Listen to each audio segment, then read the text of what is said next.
valandą. Tai va dabar turi pusę valandos. O jeigu ne, šiandien 3 valandą Jonišky. Supratai mane? Tai kaip aš girt tavo važiuosiu? O man tas pats girt. Man su dviračio atvažiuosi. Ja. Jeigu buvo pasakyta vakar, kad šiandien turi būti. Supratai mane? Kur būsi už pusę valandos į Nuovadą ar 3 Jonišky? Šiandien niekur nebūsiu, šiandien negausiu. Tu manis nesupranti. Tai sako, rytoj galėsi, tai šiandien tai niekur neįsigirt. Tavo reikals. Jeigu rytoj nuo ryto atvažiuoji, atsiveži su Hariku. Ką atsivežu? Supratai mane.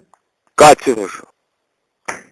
Rytoj 9 valandą, ne, 8:30 Jonišky, supratai? Pusė 9.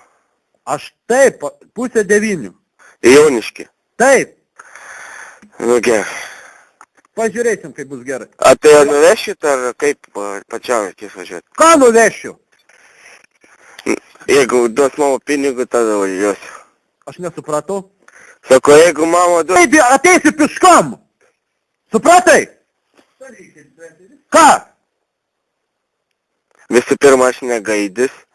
A tu nori savo pas tave atvažiuosi ir iš viso tave įsivešiu ir uždarysiu. Kokią teisę jūs turite? O va tokia teisė. Tu, blėd, man girts neaiškisi, supratai? Nu gerai, rytoj pusė 9. Tai va, nebūsi, žinok, kaltink save. Būsiu, rytoj jau. Davai, smergliau. Da.